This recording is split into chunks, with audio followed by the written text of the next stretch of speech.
we saw some of the Gemara. Let's turn to the Shulchan Aruch. Let's turn to the Shulchan Aruch. I suggest you look at the Marechet HaShulchan. I'm gonna look at the Marechet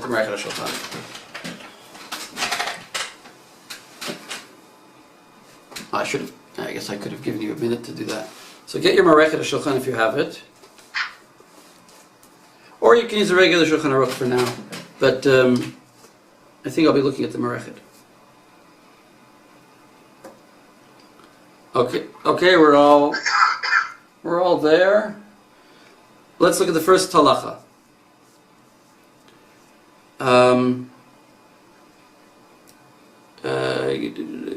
Atar, you want to read the first halacha?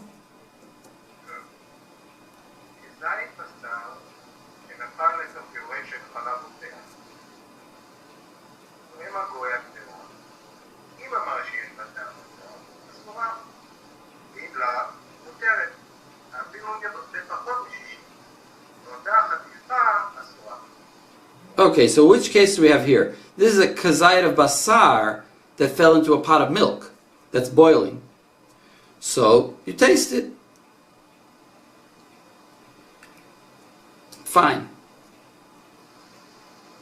What does he say? And he says, "Afilu pachot mishishim ba'oto haticha." Sorry, "Afilu pachot mishishim." We don't care about shishim. We care about the taste of the goy. But the oto haticha is asura, which is interesting.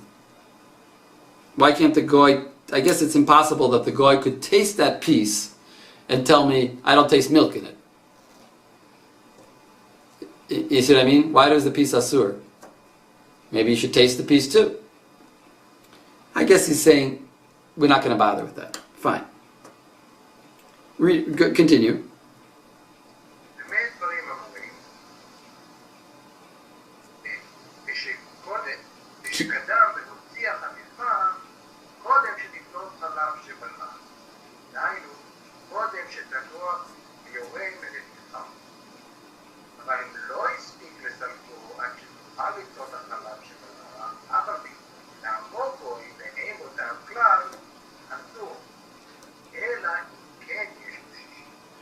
Alright, so what is he saying here? He's saying now you cannot rely on the goy. Why not? Because we have the time element, and we think that the time did go out. Which tom? The meat tom or the milk tom? So here, so let's look at the Taz Aleph in the Kitzur, in this Marechet. He's going to explain us the case. Because it's, if you think about it, you can figure it out. But what are we, before we look at the Taz, what are we worried about? Are we worried about the meat flavor or the milk flavor?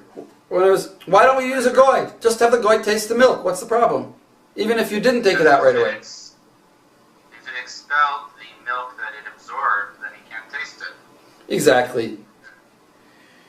We're worried that the milk went into the meat, and now that milk is usser, and then the milk came back out again, and he can't taste it. Because it's milk taste. But it's which kind of milk? It's usser milk. So even though a meat fell into milk, you've got some usser milk that's in there, and that the goy won't be able to taste. So therefore we use 60 as a rule. Of course you could think about that as a little bit weird, because what it's actually saying is that the milk is not more, it's not more than the volume of the piece of meat. You see, you could say you need 120, because the piece forbid an equal portion of milk, and now you've got milk and meat flavor in your milk, and both of those milk and meat flavors are aser, and there's two of them. There's one, of each size. So far he doesn't go, but logically you could say such a thing. You see what I'm saying? He's saying that milk got forbidden. So now you've got two things that are forbidden, the milk and the meat. He says, so in such a case we just go by 60. Fine. You could say it's worse. So the Taz explains all this. But let's look at the Taz. Here, I'll read, well actually, you guys have a different version of the Merechet, so Atar, read the Taz. כזית בשר. בדיבור דברי המחבר צריך לפרש שיש כאן שני איסורים. שהבשר נותן טעם וחלב מיד לאחר שנפל לתוכו. ולזה כולי עלמא. כולי עלמא מועיל כשישים בחלב נגד הבשר. והחלב שנבלע בבשר חודר ועוצר שאר החלב שביורה, ולזה לא מהווה שישים לדעת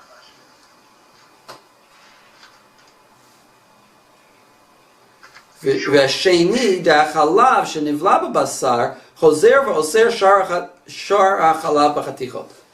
ולזה לא מהני 60. Why doesn't לא מהני 60? לדעת רש"י, משום דספירלי מן במינו לא נאסר במשהו. Okay, so that's that famous opinion of Rashi. In other words, once it's milk coming out, now it's milk and milk, and it's min b'mino, and Rashi holds min b'mino is never batel. Fine. V'ledat Rabbeinu Tam, that we hold like, that it is batel, the sphere le min b'mino batel b'shishim, mahani kan shishim also. Af la'achar shetanuach hayoreh meritichata. Even after the pot stops boiling. Fine. Go on. So of course we didn't discuss what is this tanuach meritichato. It's not clear what that means. Does it mean, is it a certain amount of time? If in the Beis Yosef he discusses that a certain opinion says that it's a certain amount of time, and then at a certain, they get absorbed, milk went in after 10 minutes, and then on the 11th minute the milk starts going out again. That's one opinion. Another. It's not just that the reticha needs the emitting of flavor and its absorption and re-emission. For sure, but what does it mean nach miratichato? It's. When the boiling stops, but I thought the connection, it wasn't a time thing so much as boiling emits flavor out of a food item. Right? That's where flavor is transferred. But there's a heightened transfer of flavor when you boil a pot. Does the milk go? Right? But what we're saying here is that when it's not nach, then the milk only goes into the meat, and there's no problem. Right, and then when it's boiling, meaning when a piece of meat boils, it emits the flavor inside of it, so it would re-emit the milk that it already absorbed during the reticha. But that doesn't happen during the reticha. That's what we're saying. We're saying that happens only after it's stopped boiling. In other words, as long as it's boiling, then the milk goes into the meat, and it's a one-way valve. Once it's tanuach miratichato, whatever that means, it stops going in and starts coming out. The one-way valve changes direction. So there's a critical moment here, and that's why we say kidem. In the Shulchan Aruch it says im kidem. If you pulled it out quickly, then the milk never went out of the meat. It just went into the meat, because it was never lanuach miratichato. But if you didn't pull it out quickly, then you have a problem that it went in and then out. So the question is it quickly? Is it a time measurement? So some achronim say that it's a time measurement. If it's 10 minutes, it goes in. And if you pulled it out before 10 minutes are up, no problem. You can just have a goy taste it. But others say no, it's nothing to do with time, because we don't know what the shear of this time is. We never heard of such a time. So it's as long as it's boiling, it's only a one-directional valve. And as soon as you turn it off and the boiling stops, then the milk goes out. The question is really, what is kidem? What does it mean, kadam or kidem? kadam v'hotzi et haticha, like he says, kodem shetiflot halav. How quickly do you have to get that piece out? Or under what circumstances? Maybe it's not quickly. Maybe it's just as long as it's boiling, you're okay. That's the basic. This is all discussed in the Beit Yosef, which we're not going to read tonight, but you should look at it there. He discusses the different opinions about what tanuach mertichato is, and that's why he brings it as halacha. I'm not going to discuss it so much because the Ramah says we don't go by any of this. Kidem, lo kidem, we don't care. We never have a goy taste things. We just go by 60. So therefore, there's no Indian. So we don't have to worry about this question. But if you would actually ask a Gentile, then you would have to know, you have to know when the piece was removed. Here, back to the top. Wait, Gila, you're okay? Basically, I'm just trying to wonder how this is actually scientifically, empirically true. If we're talking about boiling, what you're saying is that during an active boil, the meat is only emitting meat flavor into the milk. But once the boiling stops, it is able to re-emit back into the milk that it absorbed. But that can't happen during an active boil. Yes, very well said. And that's really... Is that true? It's not true as far as I'm concerned, but... In fact... Actually, there's a Tosfos. That's a Tosfos. Look, wait a... I have all my books open, so I'm lucky. But if you look at the Tosfot... It might be true that when you have a slow simmer, that's actually when the meat can actually emit its flavor better. So that might actually make sense. And then when you turn off the heat, the milk... That I don't know, but I do know, if you're making a beef stew, if you're cooking it on a low simmer, like a very low flame, then that allows much more flavor to go into the stew. Fine. So that might actually be true. I don't... No, but we're not interested in that part. We're interested in the part that it doesn't go. Why doesn't the milk that went in go out right away? My point is, I do know that on a slow simmer, meat emits more of its flavor. Yeah, I understand. So it's quite possible that it would re-emit on a lower flame, meaning post-boil, some of its flavor that it absorbed. Maybe that's not so crazy. Okay. But we're saying, you're saying on a slow simmer as opposed to a high boil. Okay. Okay, maybe. Look, since we're discussing this, go to Tosfot on Kuf Chet Amud Bet. Sorry to push you around, but that's the way I can learn better.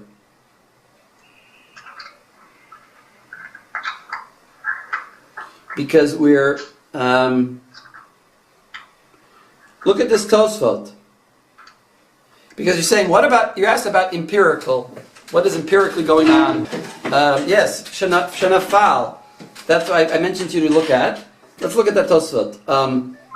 Shenafal letoch hayoreh roteach de mivla bala miflat lo palat. So this is the Gemara saying this idea.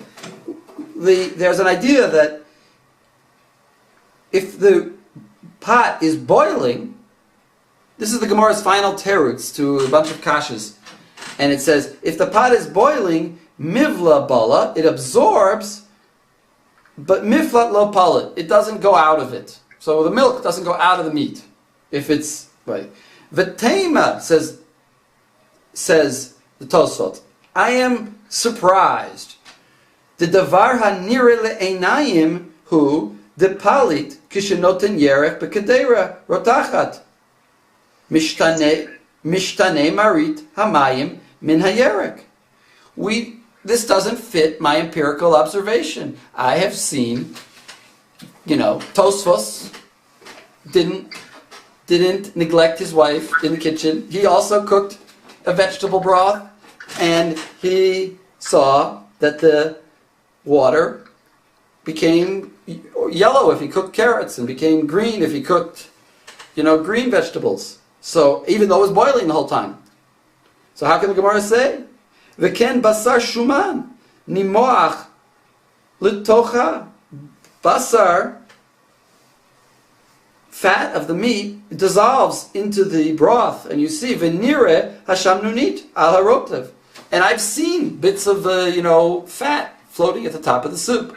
I mean, it's kind of funny that he has to even tell us this. Like, yeah, every 5-year-old knows that. Fine. So he's saying the meat flavor comes out. So Perush Rabbeinu Shmuel, dehad ka'amar miflat lo palit, hainu ad shiyeh sava. This is what I was telling you. Ad shiyeh sava milivloa. That means that it miflat lo palit, that it doesn't exude anything. That's ad shiyeh sava milivloa. It doesn't exude anything for the first period until it's satisfied. Sava milivloa, satisfied absorbing. In other words, it's like you put this vegetable in the boiling water, and it starts absorbing water, and it's just sitting there absorbing. And then at a certain point, it was sava. It can't absorb anymore. Aval la'achar shesava chozer upolet.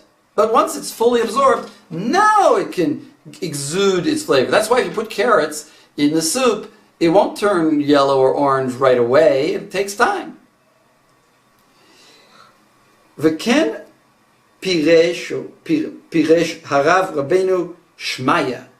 Sof sof ki nayach, when it rests, hadar palit. Hainu ki nayach mivliato. What does it mean, nayach? That's the Gemara. The Gemara says, but if it rests, then it will exude, says the Gemara. So he says, what does that mean, nayach? Nayach means nayach mivliato. Nayach doesn't mean it stopped boiling. Nayach means it stopped absorbing flavor, but it's still boiling. It stopped absorbing. Umeshane, and the teretz of the Gemara is shekidem v'salko. He kodem shegamar bliato. And the Gemara's answer, when it says silak v'kal, that he threw out the piece before it finished, that is that he took it out before it finished absorbing. So it never had a chance to exude. Okay. So now we'll skip. So, wait. So he goes on. He goes on about this kalim. I don't want to get into that case, but let's skip a little bit.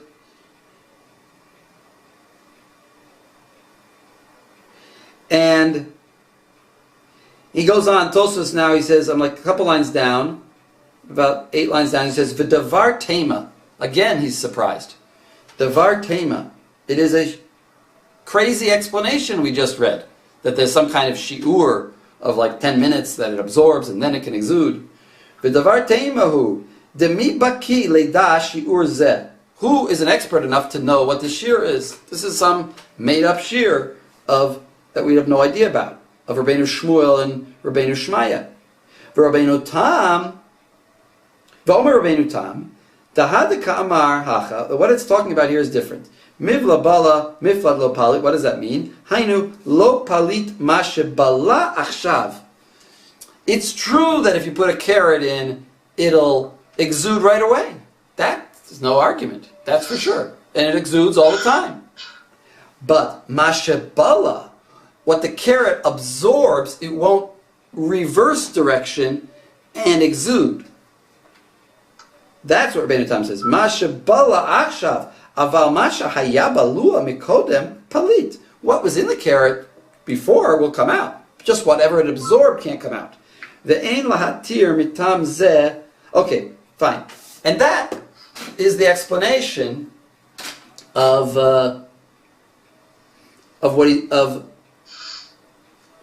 what he's saying. He's saying it is exuding all the time. It's just that it's exuding all the time, but it doesn't exude what it absorbed all the time. And that's what the Shulchan Aruch is saying. The chalav that it absorbed doesn't go out right away.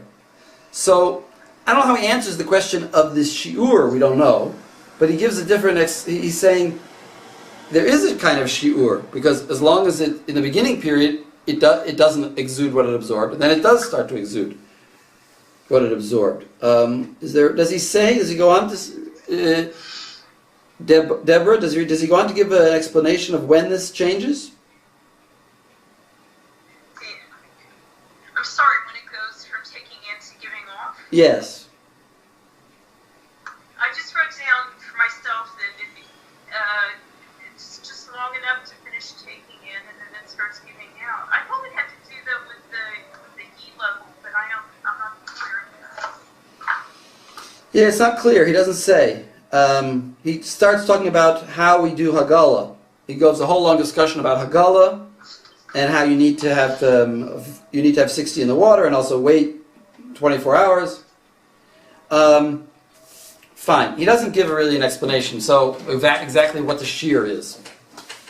But anyway, that's where the Shulchan Aruch gets it from, that Dafka, the Kidem, is talking not about the nature of the item, like the natural contents of the item, but whatever not natural, whatever superimposed or pushed into the item, that's what doesn't come out. Okay, that's the main point of that. What's the empiricalness of this? I mean, I don't, who says, the truth is that we could never know this, because who says the milk ever goes two ways, and how would you ever know? And it's an impossible question. The way that the Rabbeinu Shmaya and Shmuel understood it, it's empirically, measurable. We could put a carrot and see if it exudes. In Rabbeinu Tam's explanation, he's saying, yeah, but really we're only talking about some amorphous absorption, and that doesn't go out right away. And so that, we can grant him. We can grant the Gemara that, because we don't even know what that is, like whether that even exists at all. Does the milk go into the meat and then go out again at all? So if you want to say it doesn't go out right away, that we can grant, because we have no way of empirically ascertaining that, if that it happens in the first place. The only empirical evidence I can suggest would be if you're smoking meat, which I do every now and again, there comes a point where the collagen in the meat starts to render down, and it actually helps to render the meat a lot. It makes it more palatable. It makes it softer. And if you leave that meat to stand, it will exude a lot more juice than there was when you took it off the smoker initially. There's something that Tosfot said about Nayach, which actually resonated with me, because that's my experience of meat smoking. You're saying you take it out of the smoker and you put it on like a piece of wood, and then it exudes some more stuff. You would probably wrap it up, and you would put it in a cooler, and you would leave it for an hour and a half. And then when you came back to it, you'll find it to be so much more juicy than it was when you took it off. Well, that's a basic thing. Like if you make steak or any piece of meat, they always say, you should let it sit for 15 minutes. They say that because if you slice it right away, then all the juices are emitted. But if you let it sit, then it sucks in its own juices. But that seems to be the opposite of what we're saying. Kind of. It's going in and not out. Yeah. Right. But what would happen if you would have it? If we expose meat to very high temperatures, then the fibers tense up. So that's. But here we're talking where it's in a pot of boiling water. If you kill bones at a high temperature, then it essentially kills some of the collagen. But that's different than the flavor. No, but here's my question. What would happen if you would put the hot steak or in water, like let's say you're boiling steak in water, and then you turned off the water and let it sit there for 20 minutes? Would more flavor of the steak exude into the water than had previously been exuding while it was boiling? Well, first of all, it would be disgusting, but Probably. I do know. Something being boiled at a lower temperature exudes more flavor. Right. So maybe. For example, when I make bone broth, it's not good. You can't make bone broth at a high temperature. It ruins it. If you do it on a low flame for a long time, then the water becomes full Right. Okay, so like I can connect, but I want to connect what Gary is saying. Seif would be a very good example. Well, The souffle is a little different because it's in the Yes. plastic bag. It's in a bag. It's not exuding any Affected by anything.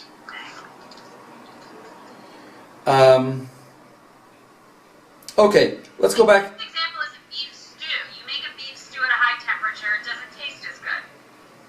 You know, if you make it on a low temperature, like a cholent, for example, a cholent is good the next day because it's on a low flame and all the flavor has been able to escape it. If you made it at a high flame, it wouldn't be as flavorful. Well, also because it takes time for the collagen to break down. Yeah, absolutely, but I'm saying it's also about the temperature. But none of this speaks to, does it, you know, exude some of the flavor that it's already absorbed. That's Right. maybe like something we could measure in a food lab.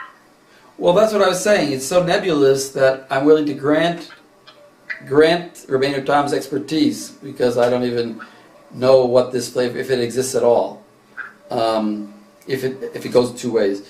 All right, but let's go back to the Shulchan Aruch. Well, another factor, I mean, just one other thing, you know, what you're saying about the collagenizing, I mean, the low temperature is also what cooks the meat in a different way that lets it emit more flavor, right? It's also just how the process of cooking and how that affects the meat.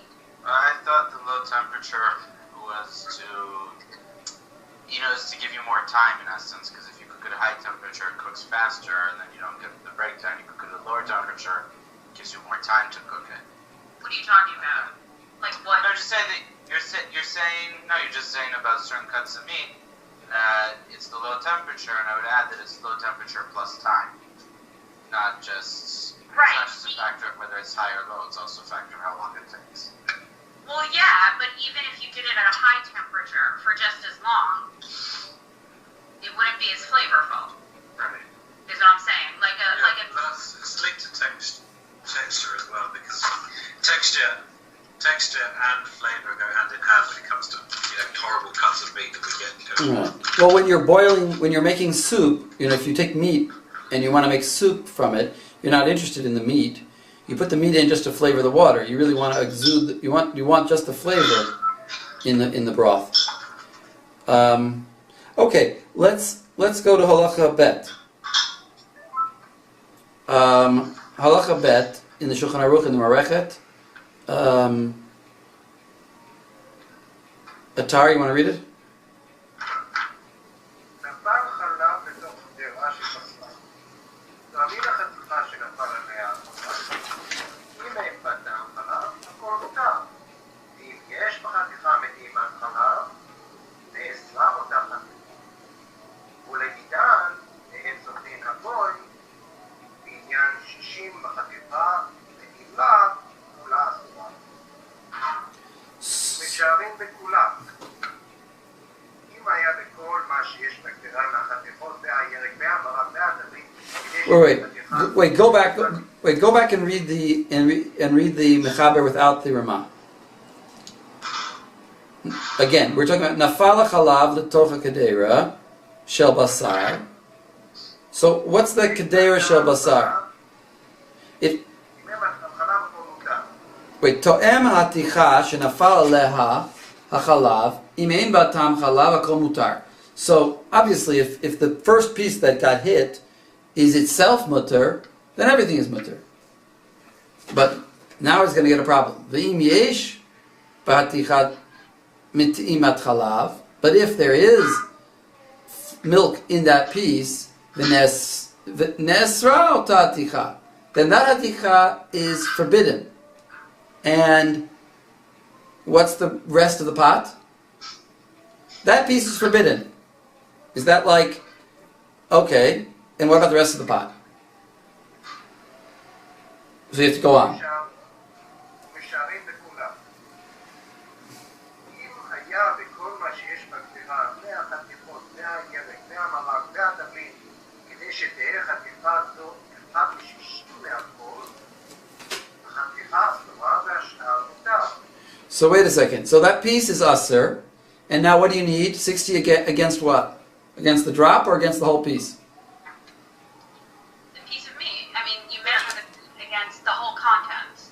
You measure the whole you need exactly. You need 60 against the whole piece, because the whole piece is aser. So you need 60 in the pot against the whole piece.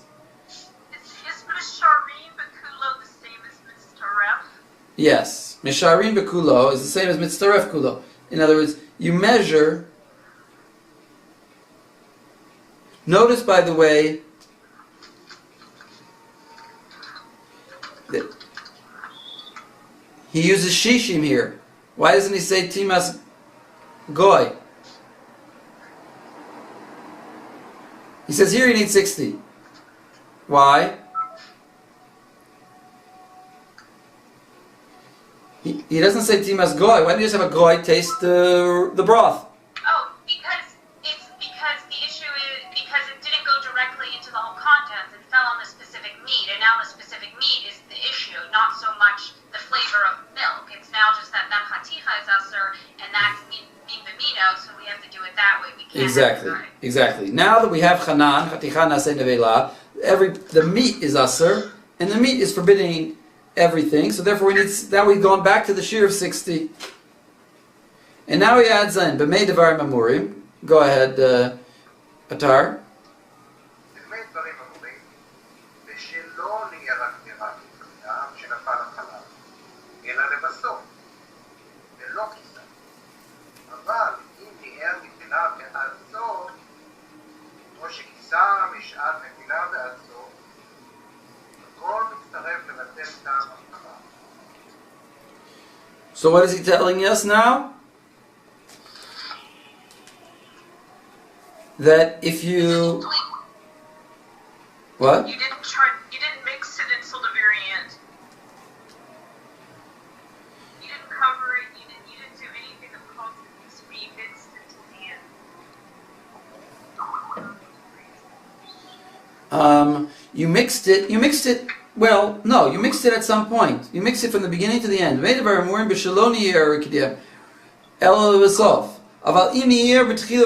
you mixed it from the beginning to the end, in other words, you mixed it right away. Now, as he says from the beginning to the end, but you mix it right away. So now, since you mixed it right away, you don't have this staged process. Even though the piece... No, but I'm going by the end.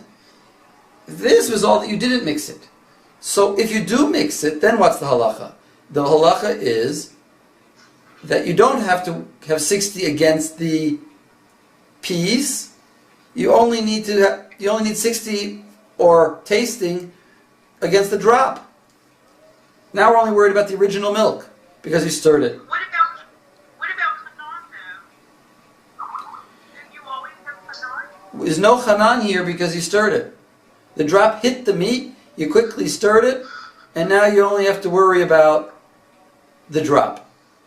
You can really avoid chanan? I thought everybody held by chanan all the time.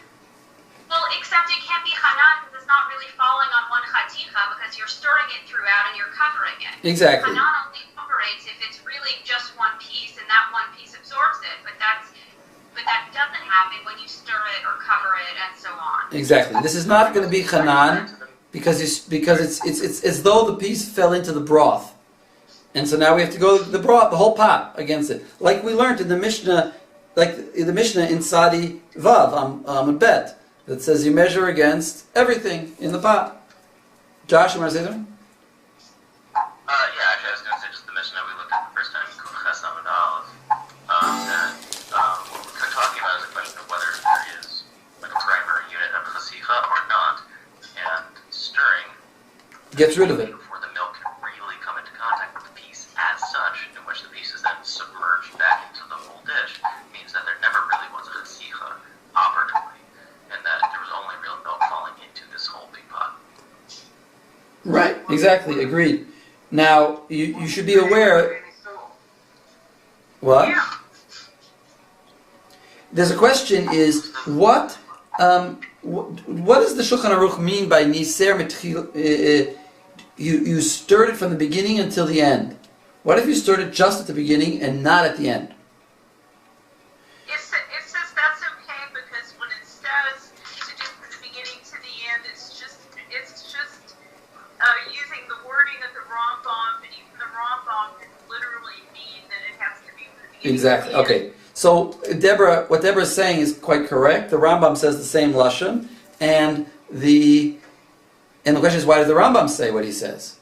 And it's the question is, do you need to? And it's all from the Gemara, and the Gemara, and the way they understand it is that the Gemara, when it says mitchila v'ad sof, it's just trying to contrast that you stirred it just at the end, in which case that's not good enough, or you did it at the beginning and the end, in which case it is good enough. But really what it means is the beginning is good enough because that's when it happened, and the end is not good enough. And the lashon of the Gemara and of the Rambam and even into the Shulchan Aruch, it keeps persisting, but really it's lav dafka when it says mitchila v'ad sof, at least according to most commentators. I can tell you, just a second, just this way, I think I have it here.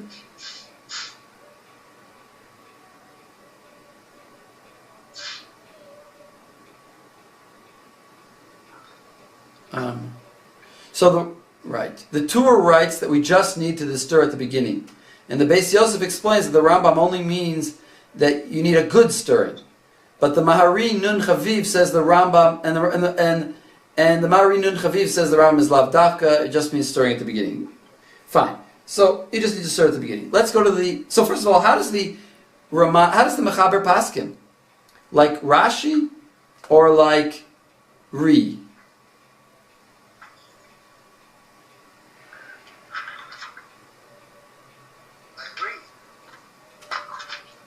Well, how do you know? Because everybody does. Most of everybody except for the Bachar Shah, basically everyone thought it was like the Reed. Well, how do you know? But you're telling me because everybody does. I don't like that answer. I want to know, is there anything in the words that indicate it? Because he says everything, because he all adds up. So maybe, but remember the question is the piece that he's talking about submerged or not submerged? He says, what did he say? He says, V'im yesh b'chaticha timat chalav ne'asar ato chaticha. The piece is forbidden, and now it forbids everything else. Umisharin bekula imayab. He says that you have to measure against that piece against everything in the pot.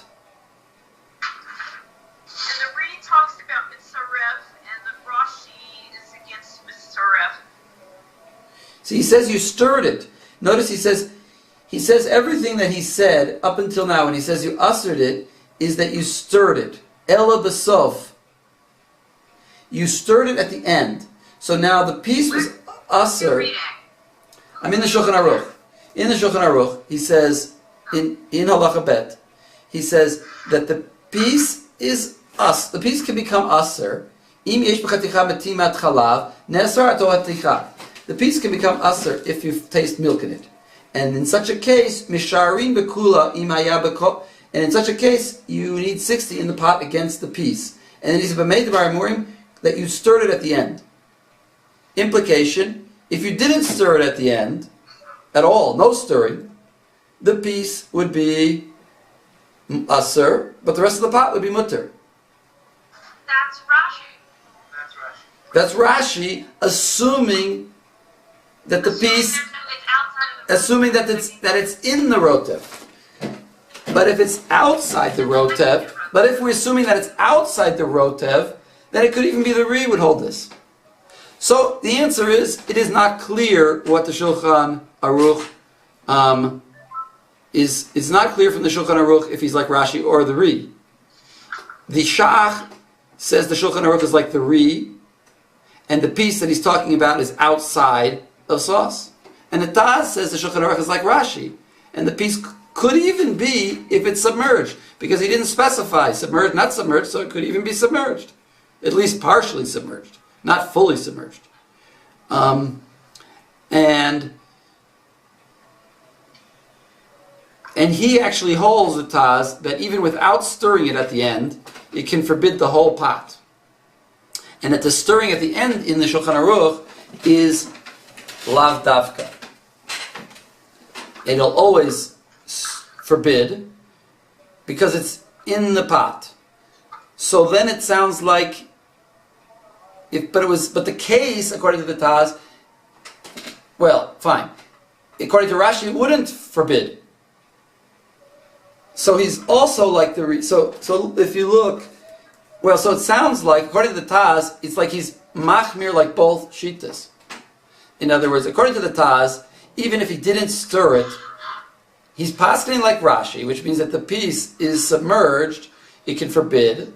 But according to Rashi, in such a case, it would only forbid itself and not everything around it. Only the Ri would say that. So he also holds like the Ri. Anyway, we're going to see that that's what the Ramah says also. So let's look at the Ramah.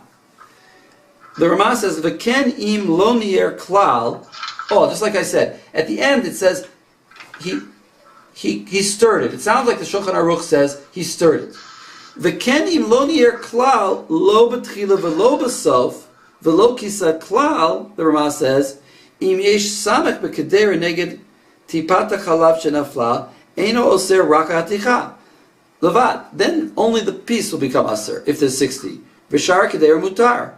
But if there isn't 60, then the whole pot will be aser, even if you didn't stir it. So that if the case is that the piece is even submerged, then that's like Ri. But if it's not submerged, then why would it usher the whole pot if you didn't stir it? V'keni nier b'tchila o kisa miyad afal gav delo nier v'lo kisa lebesof kol hakadera mitztaref v'hu shenier v'kisa miyad shenafal shama ha'isser. So you have to stir it immediately. Ramah is not clear. If you look at, let's see where.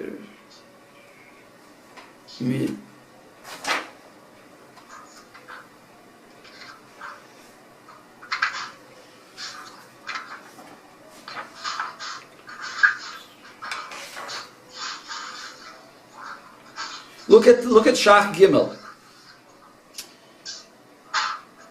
Shach Gimel, he says like this. Perush im nafal chalav al chaticha al basar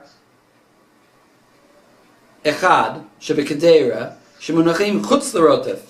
So he holds that it's chutz l'rotev. That's the case. Like the Ri holds. Tzarich sheyeh b'chaticha atzma shishim levatel tam achalav. Then the piece needs to be viewed against the drop, and it needs to have 60. Ve'im ein ba shishim na'aseh chaticha nevela. Okay, that's clear. If there's no 60, then the piece is aser. V'kishemina'er achar כך ketikader v'nichnasa chaticha l'toch hakadera Oseret et shar devarim.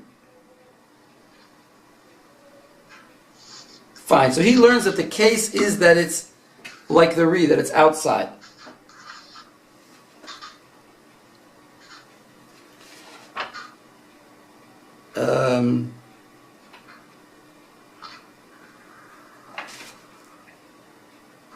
And if you look in the Taz Bet, he says, Hatur hevi bezeh machloket Rashi v'Ri.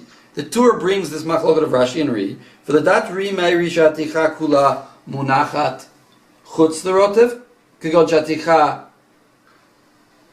she'aticha shetachteha munachat ktsata b'rotev v'ktsata chutz l'rotev. And this one is on top of that one.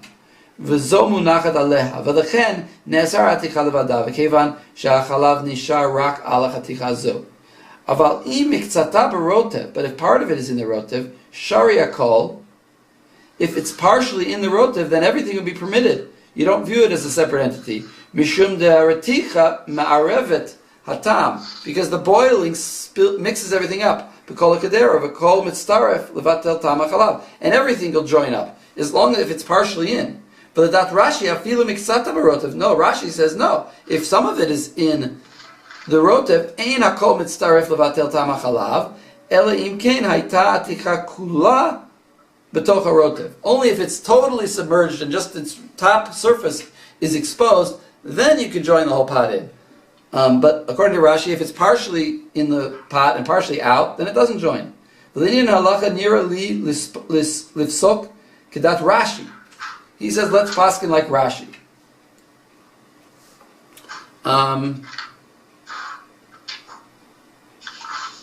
And look at Taz Hey.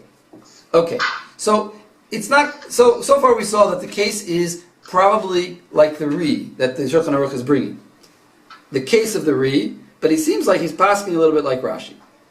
And in Hey, in the Taz, he says like this: V'kashe de'eit katav kan harama de'im lo ni'er klal tzarich shishim b'kedera neged atipa t'chalav.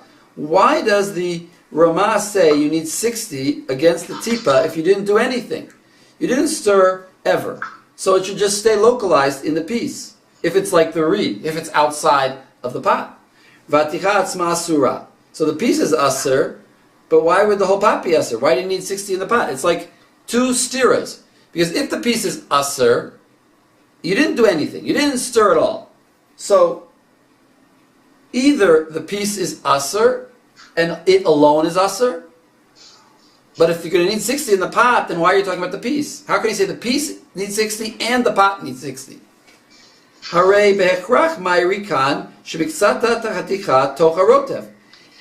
Now we're going to say it must be that it's in the sauce, because otherwise stirring would be required to join in the pot. In other words, if the piece is outside, then according to everybody, if you don't stir, the pot will be mutter.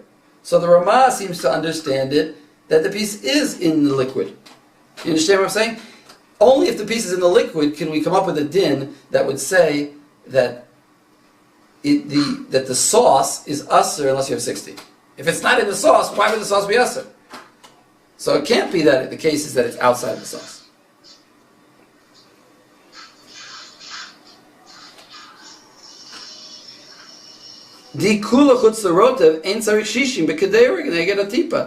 If it's all outside, you wouldn't need 60. Mishum de Eina chalav yotzeh l'shara chatichot ela biktzata l'toch harotev. It must be at least a little bit in the rotev in order for it to asur the rest of the pot.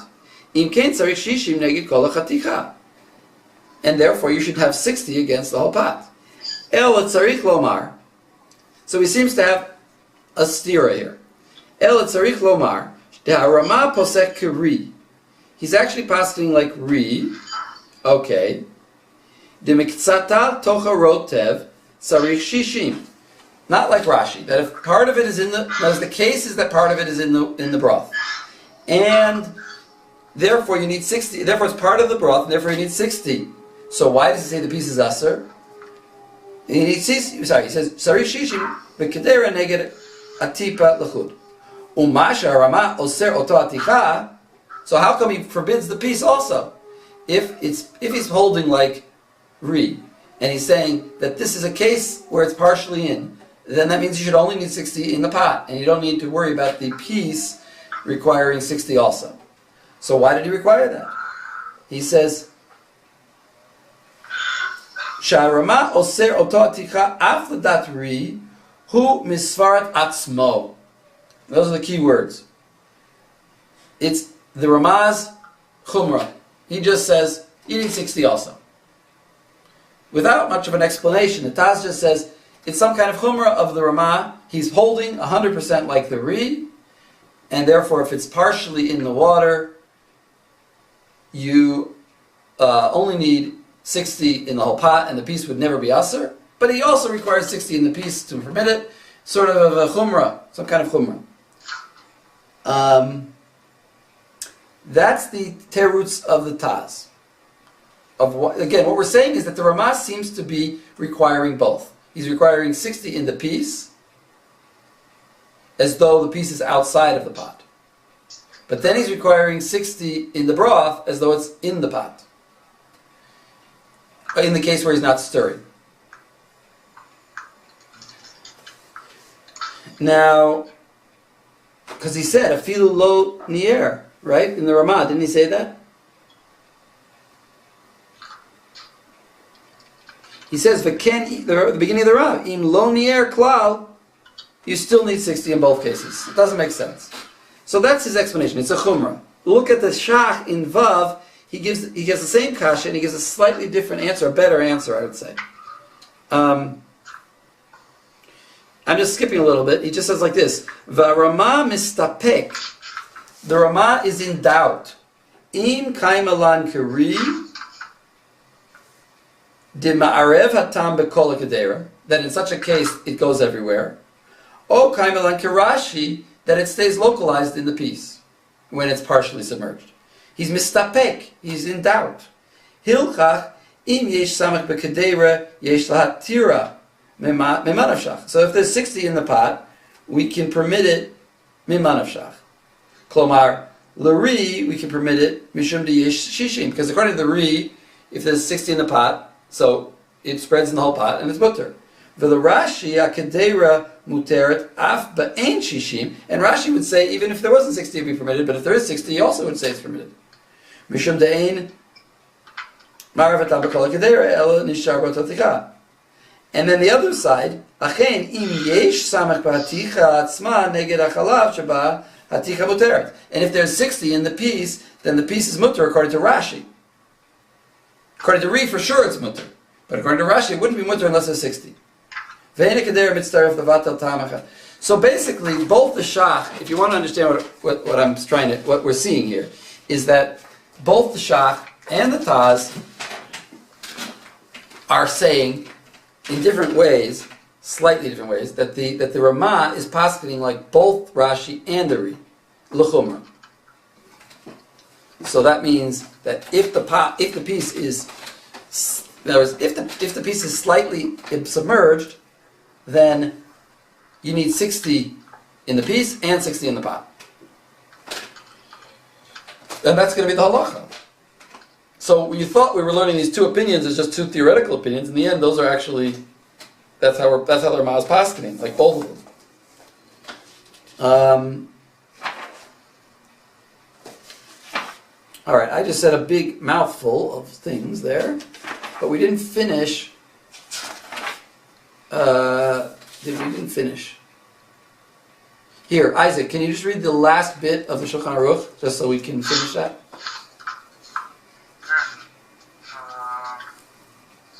The ken im nafal letoch hamara.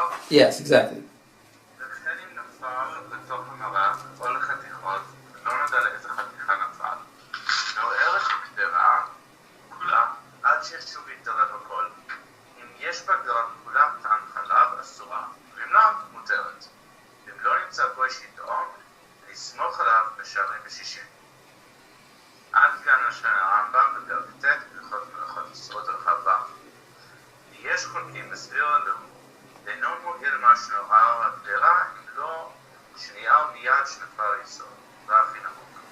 Oh, so first of all, what did we see in the Shulchan Aruch? It fell into the marak, it fell into the broth, not onto a chaticha. Or it fell onto a chaticha, but we don't know which one. In other words, in either of those cases, it's not like there's two things. It's not like there's no. It's not like it hit a piece and that piece became aser. It hit the broth, so it went into the whole pot. Or even if it did hit a piece, but we don't know which one, so now again the suffix. You're ki'ilu you're mevatel lechatchila. I don't want to say it's mevatel because the suffix is on all the pieces. They're already in the suffix. They're already in a doubt about whether they're kosher or not. So you're not mevateling anything. It's already among all those pieces. Now, he says, "No'er takadera kulot ad sheyashuv v'yitarev akol." Really mix it well. And if you taste the milk, then it's aser. Vim lo nimsa kochel goy. If you don't have a goy, you can measure in 60. So the question a lot of people ask is, this is all based on the Rambam. This is all in the Rambam, Hilchot, like you said, Perek Tet me Malachot Asurot. It's in the Rambam. And the question is, what is the purpose of this stirring? Do you really need to stir? Is it mevatling Isser Latchila? Can anybody? Is there another reason why you might stir?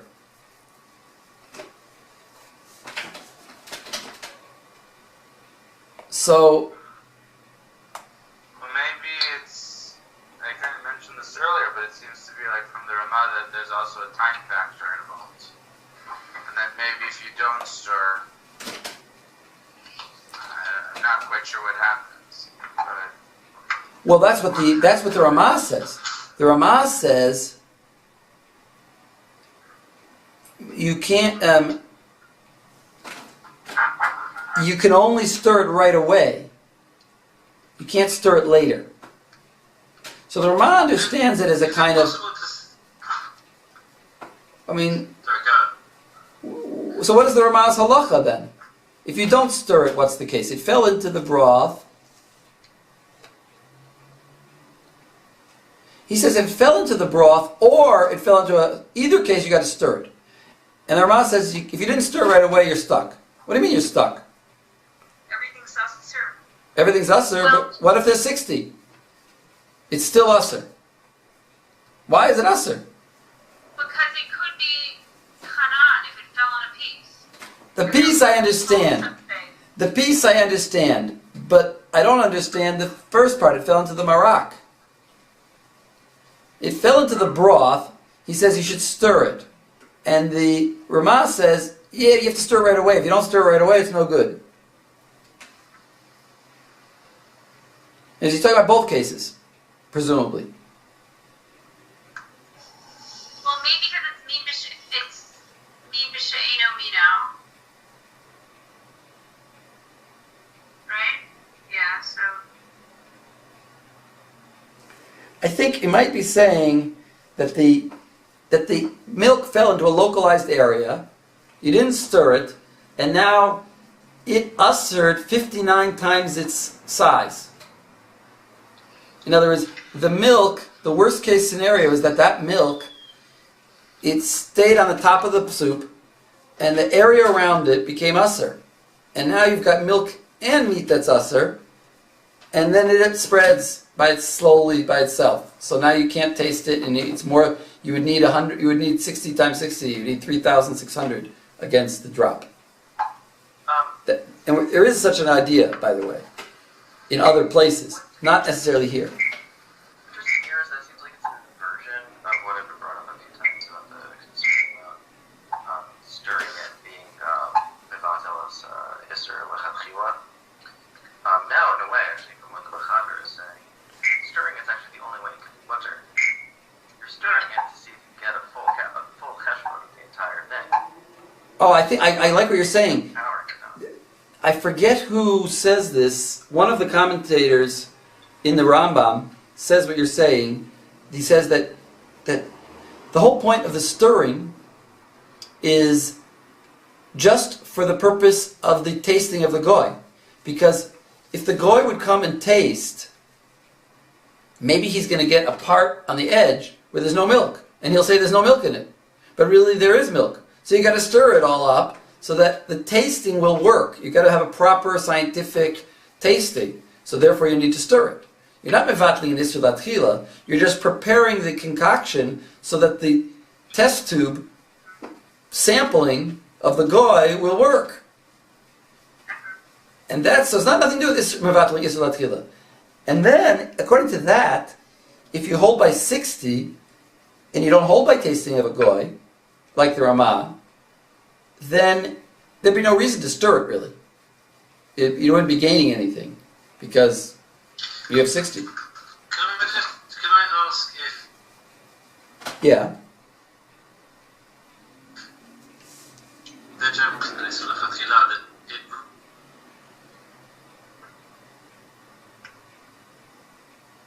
Hello? Gary? I'm not hearing you. Everything is at the pot. Wait, Gary, I heard you and then I didn't hear you. Now I don't hear you.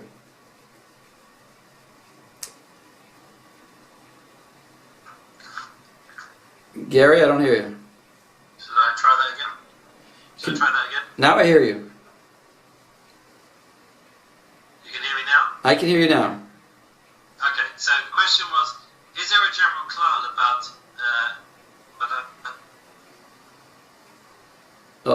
I lost you. It's assorted. That only applies when you are mosif. But in this case, everything is already in the pot. I'm just trying to get an angle on it. Well, we talked about that case. We talked about that Yoni mentioned about the birria. You're not allowed to blend the birria, even though it's already in the mixture, just for the purpose of... I mean, maybe I should check that. Maybe I should double check that halacha, but that's what I recall, even though it's already in the mixture. In other words, otherwise you wouldn't have really a din of birria. The whole idea of birria is that it's this piece in there, you can't find it, so just blend it. And they say, no, it's usser. Can't mevatel. I still think that here is somehow dissimilar to that case.